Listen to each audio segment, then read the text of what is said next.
Welcome back, everyone, to Talking Devils podcast, brought to you by talkthedevils.co.uk, your number one and favourite independent Manchester United podcast.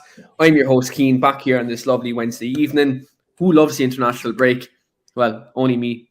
Looks like I'm the only person that's loving the international break this time around. But here, as always, on our Wednesday podcast, joined by former Manchester United player Markus Neumayr, here to talk all things Manchester United. We're going to talk about new manager search. We're going to talk about Manchester United's season in terms of what's left, what we can achieve this season, and also we will get Marcus's choice as who he thinks Manchester United's new manager should be for next season. But first of all, Marcus, it's been a while. It's been a while. We Yeah, haven't yeah, seen each other in a while. How are you, my friend? yeah. It's been 2-3 weeks, I guess. Yeah, I've been busy doing my coaching licenses. I had courses in here in Switzerland, which are quite intense. I had some games going on for my TV pundit job as a Europa League TV pundit. And moreover, I'm still a coach of a youth team of the FC Basel. So yeah, everything's going well. Busy time though, but yeah, like you said, the international break. Is sometimes it's helpful, yeah, even when you're a United supporter. Yeah, for once, I was actually excited for an international break, just because obviously United season at the minute is kind of falling off a cliff. Um, and also, like, look, we're not in the best of form. And as we were talking about off air, my national team is finally coming together. We're starting to string a few wins. We played Belgium on the weekend. Should have beaten, to be fair. Drew against Belgium. Then we beat Lithuania last night. So we're on the right track. We scored in the last kick of the game with 10 seconds to go last night. So Ireland was hopping last night. Luckily, unfortunately, I wasn't up in Dublin, though, watching the game. But look, that's another story for another day. But yeah, look, we're here to talk all things United tonight. It was good to catch up. Obviously, we've a good bit to catch up on in terms of since the last time we spoke.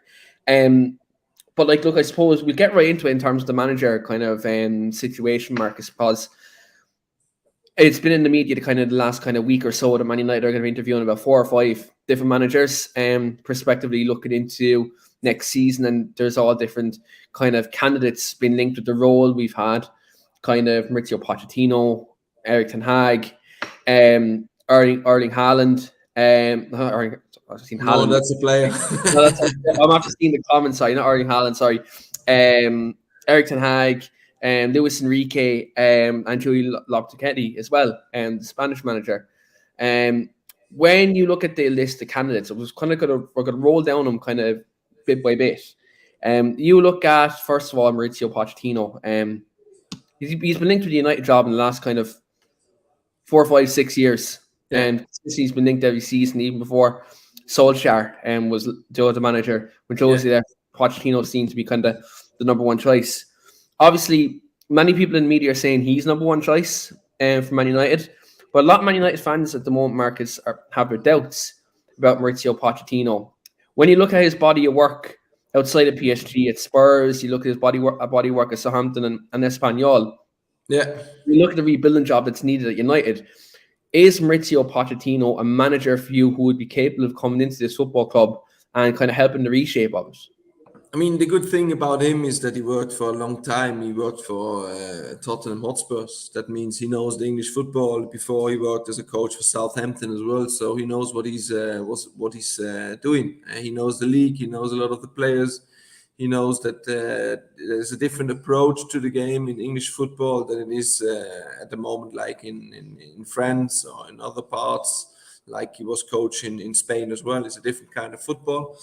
And I think this is the big plus.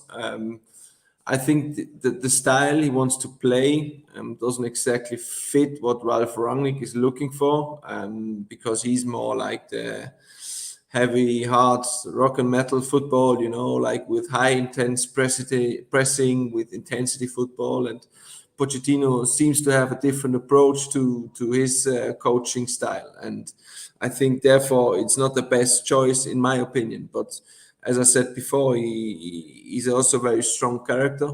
And it's very interesting to see if he would get along with Ralf Rangnick, which is the most important question, as Ralf Rangnick tried to build something up now in the past few months. After the big Champions League blow, I think even him as a coach, he got a big setback, which is not very good at the moment, because at the moment we need the supporters to believe in something new, to believe in a new era, and to believe in something that could be built in the past few years, in the coming few years, with the likes of Elanga, with the likes of the younger players who are coming through now. And I think Pochettino is not the perfect fit for that, in my opinion. So, like, you think obviously looking at his kind of time at PSG as well, do you think maybe his, I suppose, adaptability to working with bigger players, could think that can maybe not stand him in good stead either? Do you think maybe his experience at PSG and not being able to deal with the big egos such as like Messi, Mbappe, Neymar, players like that, do you think maybe his experience not being able to deal with that the best he can, do you think maybe that could maybe rule him out of the United job? I think it's not because of being Pochettino being not a good coach, or being not the coach as good as now he is in PSG. I think it's more of the reason that United started a path together with Ralph Rangnick a few weeks, months, 12 months ago. That they started to create something new. They started to create a new style, with new principles, playing principles. What are you going to do with the ball? What are you going to do without the ball? And I think the main reason now for them is the main choice has to be find the coach with the same principles. And if you are going out and looking for that, I think there's only one choice. If you can get him, it's Ten Hag. I mean, he's a very intelligent, even still young, ambitious coach, who has shown at the Ajax Amsterdam that he can work with young players, young, talented, and hungry players. And I think that he would fit the path that United started to go with the last few months with Ralph Rangnick. I think it's the most logical choice we have at the moment. Everything else would have been a start over again. And I mean, us United fans or supporters, we had that like, I don't know how many times, 10, 11, 12 times the last 20 years. So I think it would have been a big disappointment if they start to create something new now again, and if the new coach doesn't fit with Ralph Rangnick. I think it's very, very, very, very important. Do you think as well, like obviously with Ten Hag's experience working in the Bundesliga, obviously, albeit with Bundesliga too, with Bayern's B team, do you think maybe his experience working with Pep Guardiola, and do you think that could maybe help him work in the Premier League? Because we've seen how he plays similar football to not only to Ralph but also to Pep, and how Pep's adapted that style to English football. Do you think if Ten Hag comes and given the right tools, that he could be a successful manager at Man United if he was given the job? Yeah, I think he definitely learned something from Pep, but I think Ten Hag is a guy of his own. I think he has his own principles. I think we've seen them now with Ajax Amsterdam, and Pep has his own approach. I mean, Pep is more into the dominating ball possession football, and Ten Hag is more the counter pressing with more intensity. If you want to compare them two, but they have similarities if you compare the principles with each other. But I think he developed very well the last few years. He made his way up, and I think the success of Amsterdam is talking on its own. And I think therefore he would be, for me, the logical and the best choice at the moment. Do you look at, like, obviously the way Ten Hag has I suppose you look at the structure at Ajax at the moment. You had Van der Sar, they had Overmars. Obviously, Overmars has moved on, but Ajax kind of have a great structure upstairs, and the football club is ran very well. Do you think it's a case that if Ten Hag is to come to England, is to come to Man United, that Ralph Rangnick will have to be given a significant role in the consultancy role, but also, like, say, Darren Fletcher and John Murtaugh kind of working in the technical director and sporting directing roles respectively? Do you think that they're going to have to provide Ten Hag with a platform to get the right technical players in to get, make a system work? And do you think maybe, because I think this myself, I think if Ten Hag's to come in, he needs at least 2 or 3 years before that system gets, I suppose, before we fully recognise the Ten Hag team at Man United. I think we talked about it the last time. I think as a coach, you always need 2 or 3 transfer periods to get your players in, the players that fit your style, the football you want to play. and we see that also with Ralph Rangnick now. I mean, in the end, you always choose either Ronaldo or Bruno Fernandes. He didn't choose them both in the important games, and I think that's the most important point for a coach, that you have time for at least 1.5 season to get your players in, where you know what you get out of them, because every coach has his idea with his principles and obviously the perfect fits for each position. And therefore, I see that with if you talk about Ten Hag in Amsterdam with Van der Sar being in a sport director role there, I think he experienced the best times at United, or even to the end. And I think this is very important. And he found a way now to create something new in a less ambitious, or in a less, I say, less excited league. But for him, I think also for Van der Sar, I think it's very important to progress that in a bigger league, because one thing is to create something in a league like Holland or Austria or Switzerland, but the other thing is to do it in a big league where other big competitors. And therefore, I think if you have Ten Hag or Van der Sar, and if you can get them in a like in this in two-person into the club, then you definitely have to do it. I mean, there's nothing against Darren Fletcher. He's a perfect guy. I played with him. He's a good boy, but I think he still needs time to prove himself. I mean, for him, it's a first big job, and at the moment, he doesn't seem to be in a position where he can demand a lot of stuff. And obviously, he doesn't have a lot of good experience in the past few years. And therefore, I think you have to get people in and who know what they are doing. And Van der Sar and Ten Hag, for me, seem to be a really, really good choice. Reese mentioned here in the comments, someone who Ralph Ragnick has worked with previously in the past was Paul Mitchell as director of football. He's obviously one of the most highly thought of director of footballs in world football at the moment. Yeah. With his availability, obviously he's recently after leaving Monaco. Do you maybe think that if Darren Fletcher, like let's say, is a bit inexperienced in his role, do you maybe think it's maybe United they maybe recruit like a Paul Mitchell, Van der Sar, someone like that can help Ten Hag succeed? Because me personally, I think he's the perfect coach for a style of play and help us adapt a real good press and counter pressing system and high energy football, which is what all United fans want to see. But I think he needs that structure behind him, because with the current structure, I think Ten Hag would be destined to fail if he's under the current structure at United. Yeah, I mean, it's something that I said before. They all need to go in the same direction. It's like if you think about a boat, and everybody is paddling in his own way, the boat doesn't go forward, right? So, and if you have 3-4 people, whatever their name is, and they have a big experience with a big backpack with a lot of experiences and ideas and a lot of knowledge. And if you put that together on a table and they all go into one direction, there's a big possibility that they're going to succeed.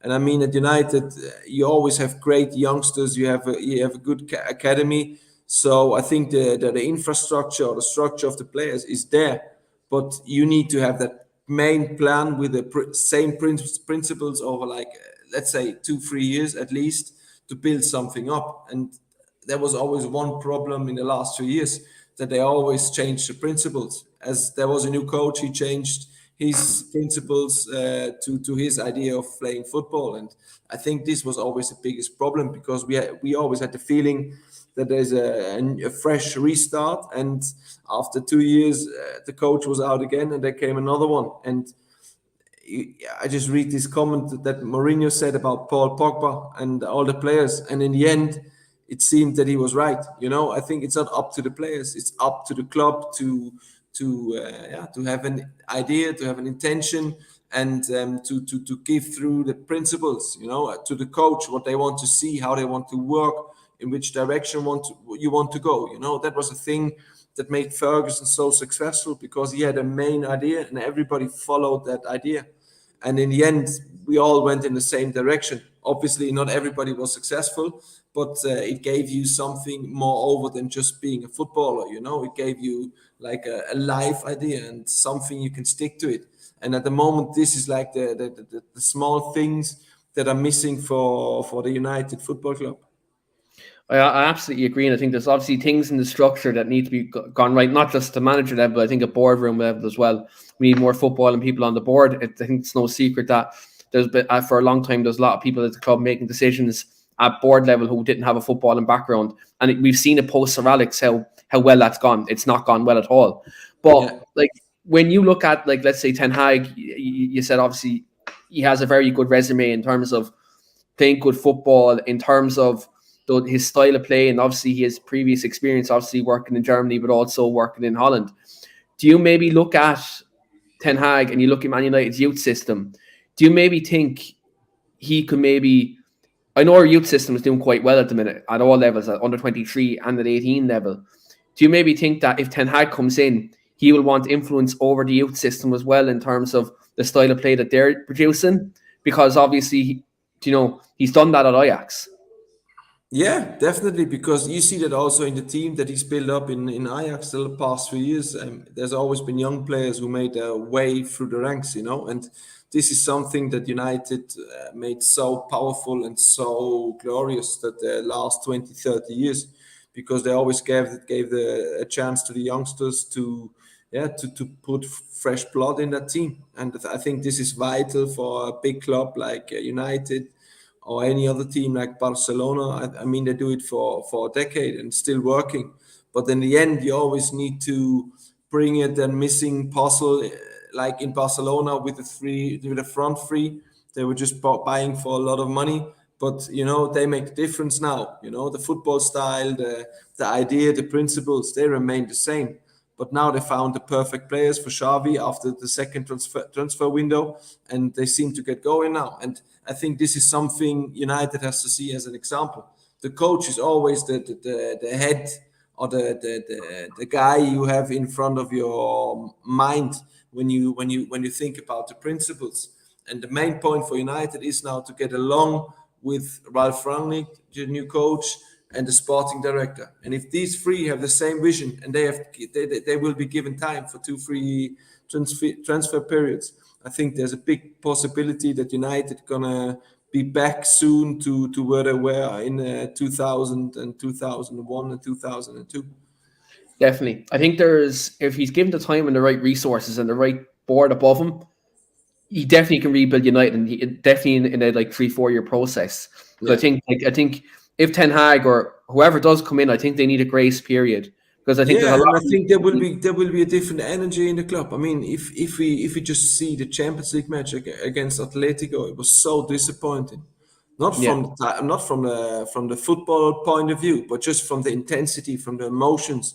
Everybody was waiting that somebody on the field like is giving that thing to keep everybody going in the stadium, and it wasn't coming. So and I didn't see that for a long time from a United team. It was like missing lack of emotions, and that's the one thing you want to see when you go to the theater of dreams. You want to see that belief on the players, even though they might not make it. But I never had that feeling that they can switch it around, and this there was was no so fight. There was disappointing. no fight in that performance. I don't think there wasn't any fight or determination. It was real flat. Once Atletico scored the goal, you knew that was it, because Yeah, there was Simeone no was so emotions, organized. there was no intensity, there was no. There were like things missing that were creating the United badge for so many years, and this was so disappointing because it's not a club that we all used to know. No matter what players stood on the pitch, I think no supporter cares if there's a Ronaldo, a Fernandez, or a Pogba, or a Langa. They want to believe in the spirit. They want to believe in the fight. They want to believe in the winning. In the emotions. And it wasn't there, and that made everybody so disappointed, yeah, especially on that special Champions League night. Yeah. Yeah, it was like a big Champions League night, Old Trafford. Usually, like I think the bare minimum is that everyone puts in 100% effort, and I think in the first half we've seen it. Second half again, they fell off a cliff. Like I always say it. I mean, last season we were second half FC. This season we're like first half FC. It's weird. It's Yeah, the strange. first half was okay. Yeah, I'm red. not totally. I don't totally agree with you. The first half was okay, but even then you expect more, And the Yeah, one thing that United build up over the past 2 years was always they were building up the pressure like during the game, and after 60, 70 minutes they were dominating like every second, and balls were flying into the box, and everybody was so eager to score. And this time, it was more like a downfall, and this is so disappointing for such a big venue, Champions League night. You can make the Champions League next round. So yeah, it was really, really disappointing. It was, absolutely. And look, it's where, like, we'll discuss later on the podcast in terms of like where do you think we can go for the rest of the season, because obviously like the top four is kind of United's holy grail now this season. Obviously Yeah. we can't win a trophy this season, but just kind of touch on the manager situation. Obviously, like, look, we've mentioned Pochettino, we've mentioned Ten Hag in great Yeah. detail. Yeah. Luis Enrique is someone who's been thrown around the last 2 days. Now, obviously, he's with Spain at the minute. Now, I know we touched on this briefly before, but if Ralph Rangnick is going to go into the consultancy role, Yeah. and Enrique, obviously, they come from two different backgrounds. Do you think it's Exactly. possible that they can work together, even though they I come from think it two will be different very backgrounds? difficult because there are two different kind of football principles clashing to each other. The Spanish approach of football, of possession and high intensity pressing football, counter-attack football of Ralph Rangnick. I think these two principles they don't fit with each other. That's my point of view. I think it will be very difficult, even for Enrique as a person who didn't work in different countries, to adapt to the English style of football. I think it's not that easy, and I think he would have need a lot of time to adapt to that, and also to the culture and everything, because he's a 100% Spanish guy, and I think for him it would not be easy to make that step to England. Yeah, it's strange because I think with Barcelona he done so well, but again, I think when you have Lionel Messi in your team, it's obviously that's a massive bonus, and obviously you had Xavi, Iniesta, things like that. But like, I look what he's doing with Spain at the moment. That's obviously at national level. He's kind of rejuvenated Spain. He's done well there. I think he could be a good choice, but I do understand what you're saying in terms of him and Ralph Rangnick have two different ideas of playing football. Like if you Yeah, have a director of football there, you kind of yeah.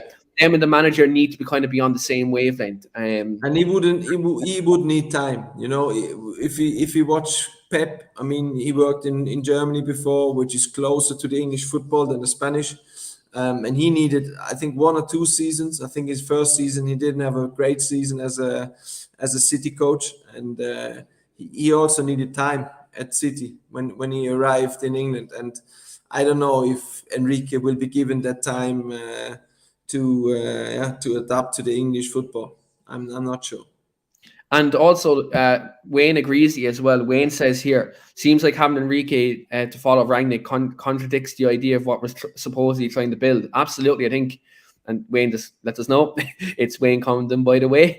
Yeah, But it does. It is kind of one of them things where you kind of look at and say, right, can they work together? They have two different ideas of playing yeah. football. And they Like the were two very ideology. strong characters, With Ten Hag, I don't see him as strong as a character as Ralph Rangnick is. And the thing about Ralph, as I said earlier in the previous podcast, there's no second opinion for him. There's only this one way and one direction. And if you don't go that well, you'll create problems. I mean, we see that with Ronaldo, we see that with Fernandes. I think it's not that easy to work with him or with Ralph Rangnick all the time. But I think it's a good choice at the moment for United, because they need a strong guy who shows the direction, who gives an idea, who gives the principles to the team that he wants to see week in, week out. And I think it's there's no other way to do that. Yeah, it'd be a very big conflict of interest to them too. Where we're working together, but it'd be something I'd actually probably be. I'd be intrigued to see what their conversation would be like speaking to each other. Never mind working together. I'd love to Yeah. see them talk to each other to talk about football. Do you know what I mean? Like have a I mean, conversation about football. I was there when Keane and when as Alex were working together, and it wasn't always they were getting along with each other, but they had the main idea, they had the same principles, and therefore it worked out for such a long time. But in the end, they still fell out. I don't know how it is today, but I don't think they will go to a restaurant now. Yeah, I don't think they'll be going to each other and sending each other Christmas cards anytime soon. But look, that's another story for another day. But I wanted to throw one final manager at you, and it's actually our current interim one right now, Ralph Rangnick. Now, prospectively moved into a consultancy role, right? But I'm going to play devil's advocate here with you, Marcus. Now, let's say Ralph Rangnick gets us top four between now and the end of the season, even though it looks like Arsenal and Tottenham are bigger favourites than we are right now in terms of getting top four. If Ralph Rangnick played good football between now and May and got us top four, and let's say there is a bit of an issue getting Pochettino, let's say he stays at PSG or Ten Hag wishes to honour his contract for another season at Ajax, would you look at Ralph Rangnick, let's say he gets us top four and them two situations happen, would you give Ralph Rangnick, let's say, a 2-3 year deal and let him carry on what he's doing? No, I wouldn't. I wouldn't let him as a coach. I think it's very important to find a younger guy which is very ambitious to work on the pitch. I always saw Ralph Rangnick more as a strategic person who has his principles, who has his ideas, and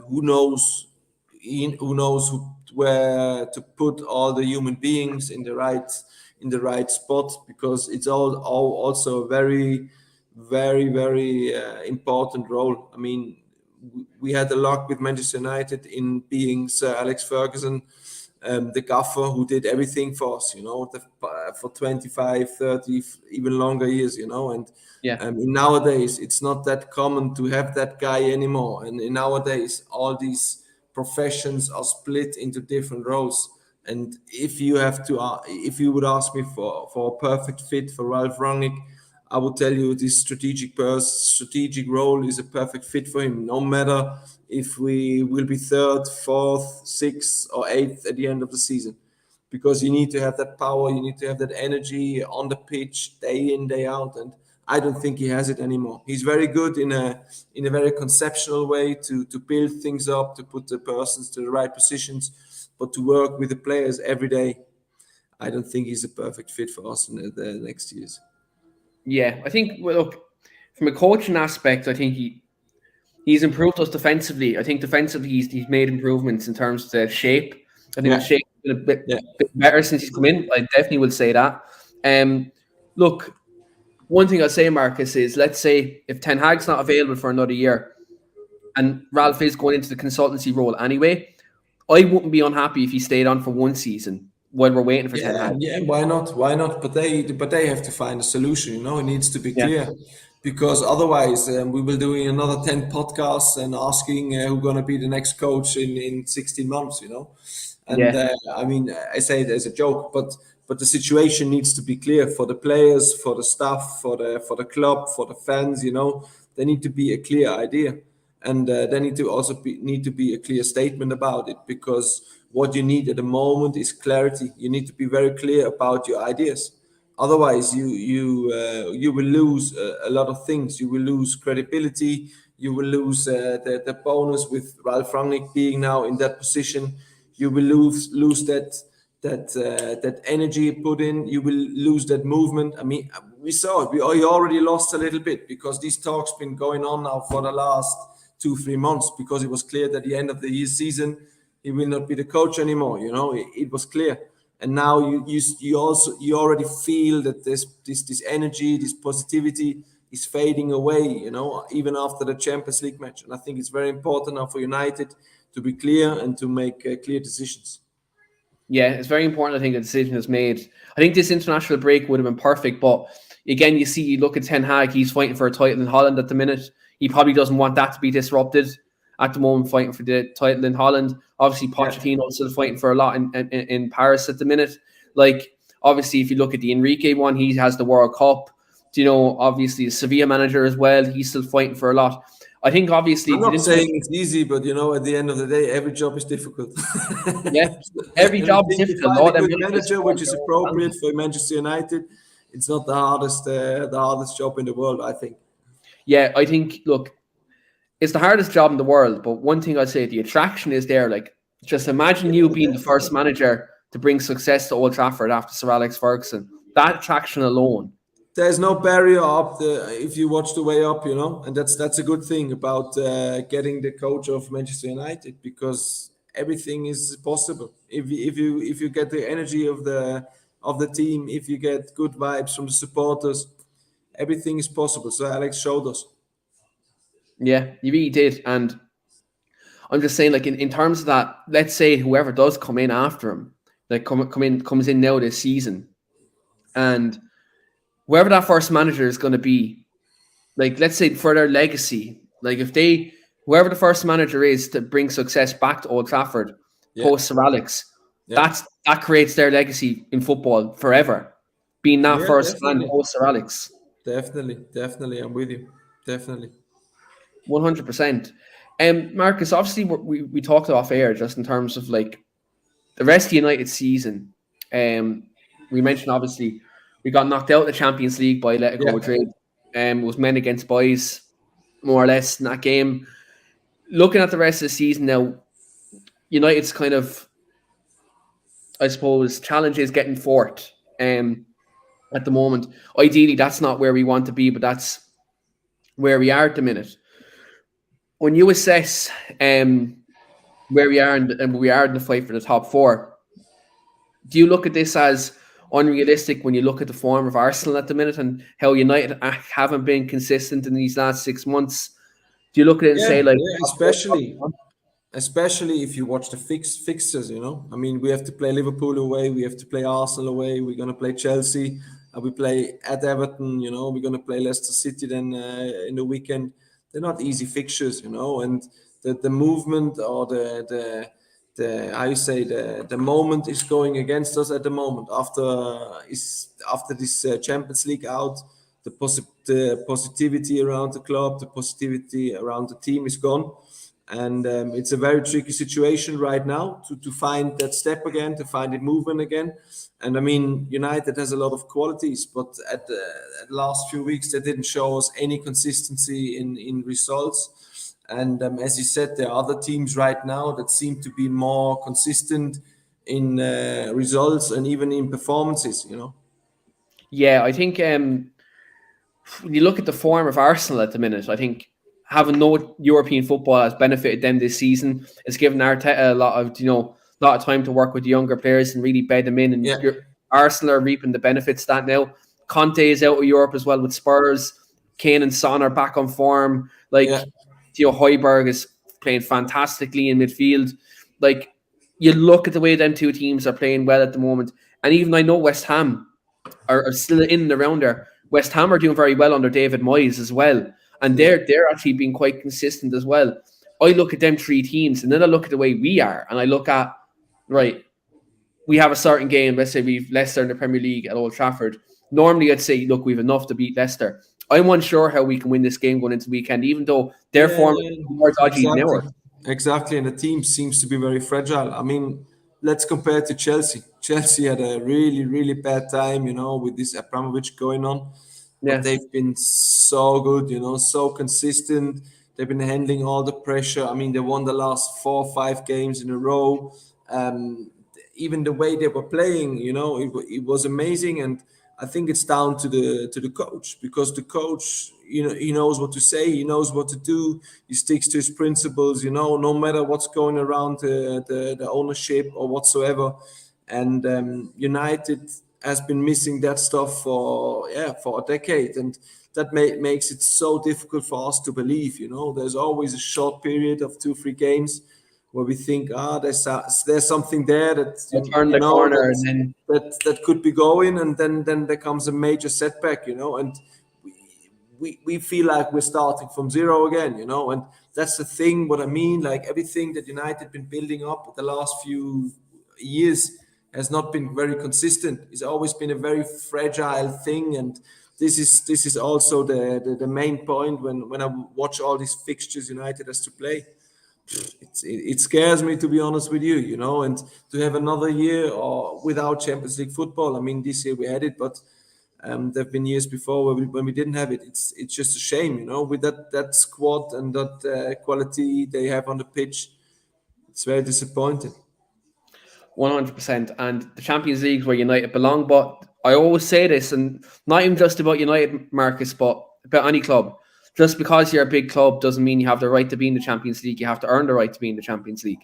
And this season, United haven't earned that. They haven't earned the No, right. no, but the thing is that disappoints me so much because the principle's been there and the Mm. principles are still the same, you know. So that means if you stick to that, what Sir Alex Ferguson built up, you know, he didn't always make the right decisions, and he was not the guy who was always right about everything, but he stick to his way. That's what I said before. And if you get your whole team, the whole club, and the whole staff going to that direction, the possibility that there will be a positive outcome is very big. And at the moment, it seems like at United, many people go in different directions. And therefore, the boat is not going forward. The boat is going sometimes goes a little bit forward, then sideways, then backwards again. And this is such a bad thing for us United supporters to watch, you know, because if you see these talented football players on the pitch, if you see the academy, you know what players they've been building up over even the last few years, and take Rashford. Rashford is one of the best players United academy has ever been brought up, and he seems to have so much troubles with himself. He doesn't have the team that supports him. He doesn't have to. He doesn't have that.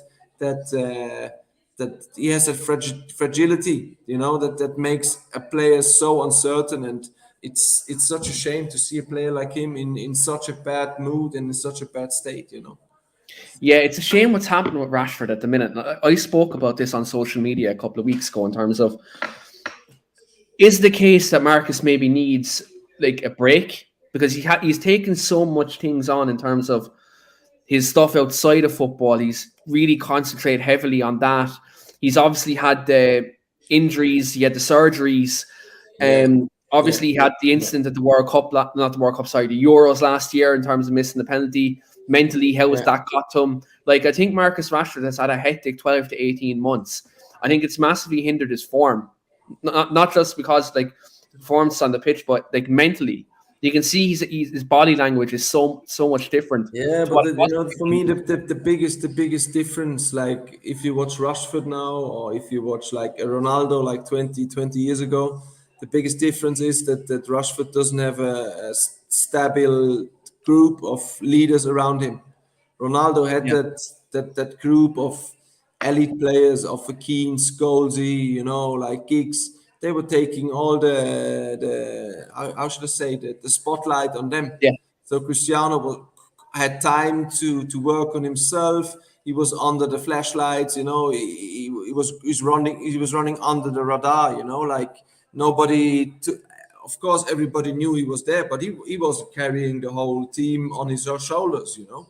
And with Rashford, everybody thinks he has to carry the whole team because there are no real leaders in the United team for me right now. Of course, there's Ronaldo, but Ronaldo is not the Ronaldo he was 10 years ago anymore. He cannot be anymore. But I don't see any other players that will carry that whole truck, you know. And this is very difficult for a young player if you get all the stick and you don't have players or legends around you that keep you quiet and you know and and take all the stick for you. It's very difficult. yeah. I think Rashford, like to be fair, some of the performances haven't been great at the best of times, but I think some of the criticism he's got has been a bit too much as of late. But you mentioned Cristiano there in terms of someone who's obviously got this criticism as a young player before. Is this a case like obviously there's not many more experienced players other than Cristiano in the dressing room, really? Obviously De Gea is one, but he's a goalkeeper. Do you look at like maybe can Rashford look to maybe Cristiano and confide in Cristiano and ask him how he dealt with it? Is that maybe a resource he should use? Yeah, but it's not something that you talk about. It's more something that you feel on the pitch, you know. Like if Mm, you have a group of strong leaders around you on the pitch and they take their responsibility on the pitch and they keep the whole boat going in the right direction. For mm, a young player, it's always easier to you know to swim along to that, even when you are not in the best shape, because nobody will mention it. You know, if United does well and Rashford is playing okay, nobody will talk about Rashford. You know what I mean? But at the moment, if you have a United team that's not going well, and Rashford seems to be picking up injuries because of that, and the energy is not right about him, he starts to think about this and that. You know, this makes you very uncertain as a mm. player. And this is very, very difficult if you compare it to like 20, 25 years ago. The younger players, they could build up easily because they were all the big lads taking all the stick and all the heavy stuff for themselves, because they were the guys on the weekend, they were performing. And if a young guy was in there, he had no pressure at all. Yeah, and do you know what? You're actually right. And it kind of what you were saying there actually made me think for a second in terms of when we've seen the best of Rashford and Man United. It's been when we had the experienced players there. When Rooney was at the club, Rashford was playing well. When Zlatan was at the club, Rashford was playing well. Even when when he's played alongside Eddie Cavani, he played a bit better. Do you know, he's played alongside some of the bigger players. Yes, he's done better. Yeah. Do you know? I think that's definitely helped him. He also had Carrick at the club as well, who was another experienced player when Carrick was still playing as well at the time. So yeah, you're right. I think the lack of characters in the dressing room probably hasn't helped them this season in terms of. It's not about the dressing room itself. I think it's more on the pitch pitch, the uncertainty you get as a player. Cristiano can talk to him in the dressing room or when they go to a restaurant, but that feeling when you have on the pitch, the burden, yeah, you need to do it yourself, and you need to be integrated into the team, and you need to feel it on the pitch. And if you don't feel it, then it's difficult, and everybody can tell you how good you are, but you will not believe it, and this stuff he has to build for himself. He has to build it up again. And as you said, I think if you have experienced players around you, then it's much easier, because they are carrying the main ship, and then you can swim along to it, and you have no pressure. And every young player who has pressure, they will break with it. It's a common thing. He's not the first guy who had problems with it, and he will not be the last. And therefore, experienced players are always important. But if you have too many of them, then it's also not good. Yeah. We mentioned obviously experienced players. If Ten Hag is to come in, though, to kind of play devil's advocate, is Ten Hag likes to play with a load of young players. Could this be in Amsterdam? They also had like 2-3 experienced players. So it's not like he's playing only with 18, 19, 20-year-old. But you need to find the right mixture. And I think a guy like Ten Hag, he knows his principles very well. And if you have the perfect fit for each position, then 2-3 experienced players is enough. Yeah, because obviously he has a couple of experienced players. Obviously he has Tadic, Danny Blind, and players like that kind of within his current team. Yeah. But if you look at the four positions, obviously at the moment we have Cristiano still there, Rashford, obviously Elanga, players like that.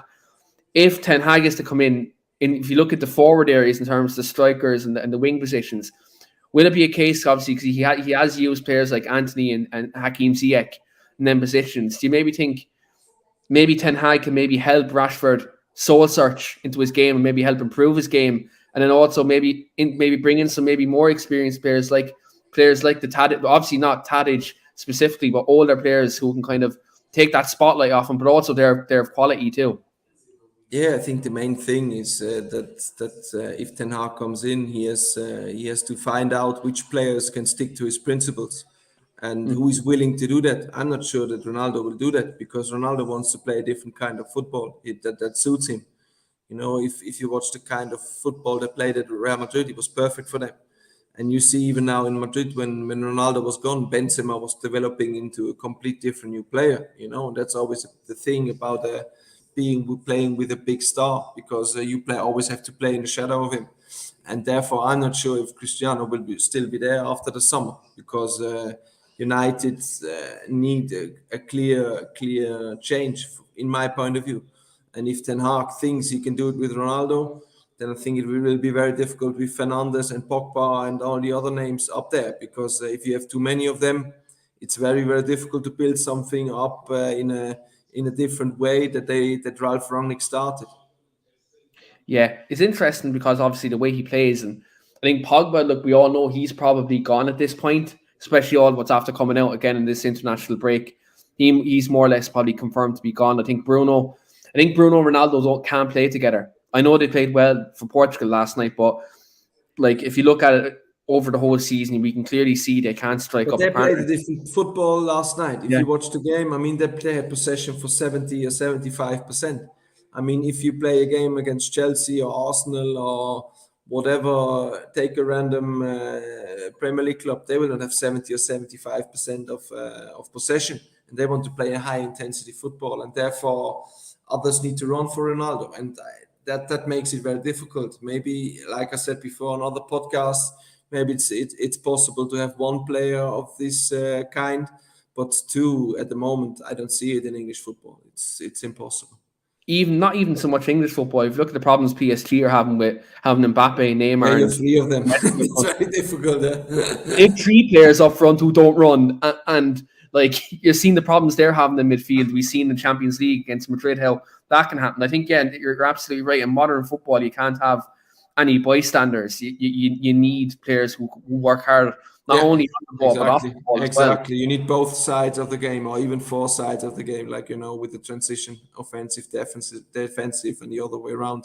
It's the most goals are scored in the transitions. That means when you lose the ball or when you win the ball, and therefore you need players with a high who can run in high intensity runs, and yeah, that's why fresh legs are always needed. Absolutely. Final question, Marcus, in terms of like the not so much managerial search, right? But like you look at the team, you look at the transfer window this summer. Yeah. I'm going to give you three positions where you think Manchester United should strengthen in the summer, and these can be any player, any position. Like you can go as realistic or unrealistic as you want, but give me three positions in the team you think United should strengthen and who United should bring in them positions.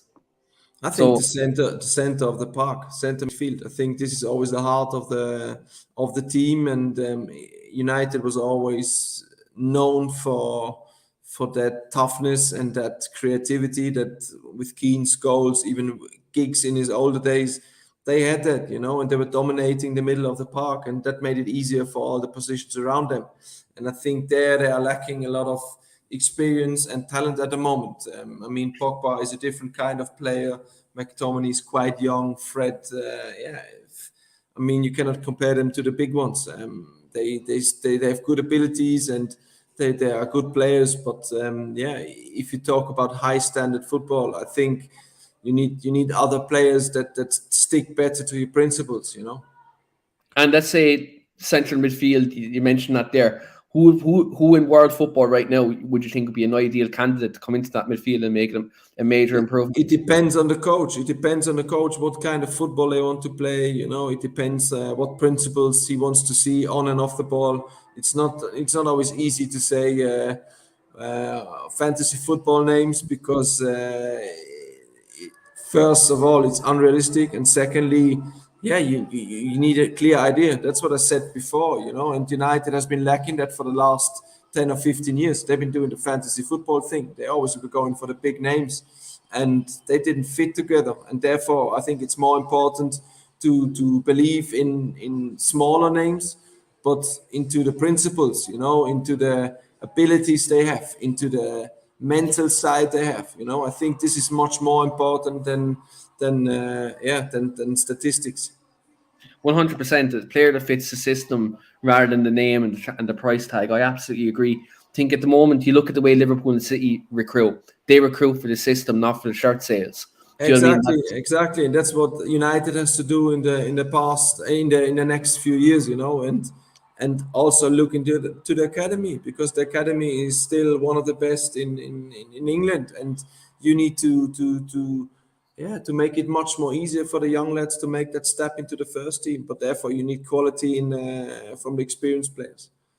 100%. I think you look at the academy now, Marcus. You have Hannibal, who's playing fantastically well, and he's ready for that first team jump. Alejandro Garnacho just hasn't made a first team appearance in Man United yet. He's not called up to the Argentina first team. Yeah. So I mean, still scouting of the United Academy is still top on. I think it's still top flight if you compare it to all over Europe. I think we all seem to forget that at times, but they're doing an amazing job. But as I mentioned before, it's always very difficult to integrate young players when your first team is not in shape and not going to the right direction, because that makes it even more difficult for the young players to establish themselves and even to they have to be integrated into a good environment for them to work. exactly. And if you put them in and they're having a bad start, I think you you create more damage than you help them. Absolutely, 100%. But on that point, Marcus, we're going to wrap up tonight's podcast. It's been an absolutely fantastic Thank you very conversation much, about United, and I guys. always enjoy our conversations. Marcus, final thing before you go, give me your prediction for Manchester United versus Leicester on Saturday. Yeah, I hope that they come with a good 3-0 for United, that they going to come back to winning ways. I mean, in the league with the last game with Tottenham, I think they had a good result, and I hope that they can keep on going in that direction, and that not even the result is good, that also the performance is Yeah. is a little bit more not so fragile as it was against Tottenham. 100%, and I'm hoping for a clean sheet. I'm just dying to see a Yeah, decent sheet at that Old would help. Trafford. Definitely, yeah. 100%. I know I usually give my prediction on the Friday podcast with Phil Marsh and Lee Lawrence. I'm going to keep my prediction on the wraps until Friday night. I'm Say going to give hello you to my them, prediction please. then. I will. My former Absolutely. teammates. 100%. And as always, guys, do smash a like in the video. Hit that subscribe button. You know, we're on a fantastic roll at the moment in terms of content coming up the channel. I just have one final question actually from one of our viewers, and it's actually for you, Marcus. Yeah. I'm just going to bring this up here. We're just about to hit end stream, but it's actually not relating to Manchester United, but it's related to the German national team. Reese says, quick unrelated question for me. Marcus, your thoughts on the Germany versus Holland match last night? I'm so enthused by the work Hansi is doing at the moment. I think Hansi's doing an amazing work. Hansi Flick is known as a very good coach, as a coach who gives opportunities to young lads. I mean, if you see all the big young lads coming up with Musiala and all of them, it's a joy to watch. Even though last night's game against Holland was we were lucky not to lose, but I mean, they were just it was just a friendly game. But I think the way Hansi Flick is going with the team, he's very ambitious and energetic, and it's the football that we want to see in Germany. And I think it's a very, very good moment now to have him as a coach, and they did an amazing job to get him away from Bayern Munich. Obviously, they were a little bit lucky to have that moment right there when there was a little bit of a friction going on between them. And I'm really happy that he's the coach, because I admire him, and he's been the assistant of Löw for such a long time, so he knows what he's doing, and I think he's a perfect fit for Germany right now. And hopefully, in Qatar we will see what he's capable of. Yeah. And obviously, my team aren't in the World Cup this year, but Marcus, are Germany going all the way? Are they winning the World Cup? Or is it coming home? Yeah. What's going to happen? Who's going to win? Is it going to be Germany or England for the World Cup this year? Who's winning? It's a tough call to say right now. I mean, we're 6-7 months away from the World Cup. We know that a lot of injuries always at that period of the season, and it's impossible to give a prediction now. It's just like if I say a team, it wouldn't be right, because there are such talented players and teams around. But you'll have to see the first 1 or 2 games of each team, and then you get an idea how the team is going, how the mental health is in the team, and how the team is going. It's always difficult to say in advance, even 1-2 weeks before the World Cup or the European Championships. It's always difficult. Always difficult, but I am actually intrigued that it's a Winter World Cup this year. I'm actually going to quite enjoy watching. Yeah, it's interesting, but as I said, it's a period where a lot of players are injured, and it will be very interesting to see how everything develops. It's the first time for all of us, and it will be very interesting. 100%. And Reese, he's half Scottish, half German, he says Germany for the win. So Reese is confident. Obviously, I'm looking for that as well. But it will be very interesting to see when they start the competition. 100%, and I'll be there. Depending on how many Man United players which make an international team, I'll support that team, because Ireland haven't made this World Cup, but we're going to make the next Euros. You can count on it. You can come back to this in the next 2 years when the qualification is over. But we're going to wrap it up there, guys. Thanks very much for everyone tuning in. Thanks, guys, in the comments as well. You've given in great comments here tonight. We'll be back on Friday with the podcast with Phil and Lee, and also I have a very interesting interview coming up for you tomorrow on Eric Ten Hag as well with a reporter. So do check that out tomorrow at 6 p.m. All will be revealed on Talk Devils Twitter page in the next couple of hours. But until then, guys, thanks so much everyone for watching, and we'll see you next week.